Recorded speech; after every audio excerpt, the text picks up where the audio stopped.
Oh, howdy all, grab yourself a drink. It is time for some PathOfExile discussion. There have been 8 hotfixes so far in roughly the first 32 hours of the Affliction League launch. I wanted to quickly go through the major things that have changed there, but this will be a short video because most of the changes were fixing crash issues.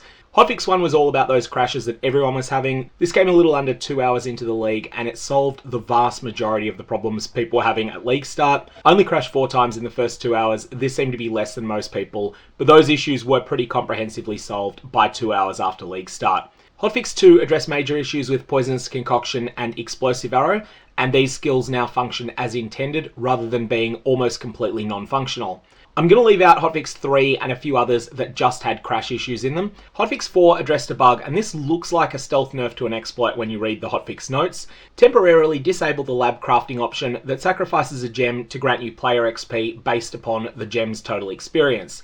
It will function differently when we re-enable this at a later date, due to some unfortunate outcomes that could occur currently. Now this sounds like someone found a major exploit with it. That's actually not what the case was. The unfortunate outcomes here were that if this took you beyond level 100 XP, then you would reset down to very, very low character level. So if you're level 99 and you use this and you tick to a little bit over level 100, you could find yourself de-leveled down to level 7. This has not yet been fixed. Instead, they've just turned off the offending craft until I can make and test a fix for it. Hotfix 5 introduced the boreal wood and the bloodsap tinctures. These had previously been unable to be obtained. This was not intended, this was a bug that they weren't dropping. Boreal wood causes all of your weapon attack damage, including damage that is done through proxies such as mines and totems, to be capable of inflicting freeze, even if it's not cold damage.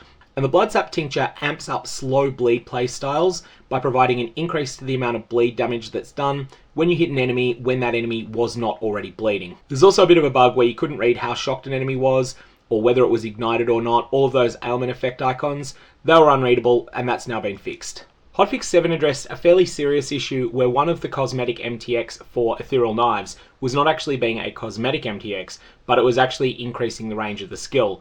This was never intended and it has been patched out.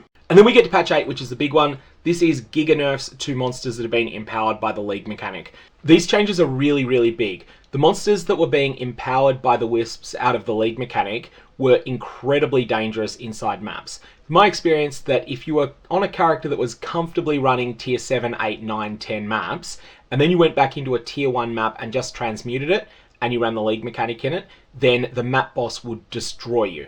Not just the map boss, but also a number of the scarier rares throughout that map would be destroying you. And you could even get stunlocked and killed by a magic monster pack or even a plain monster pack.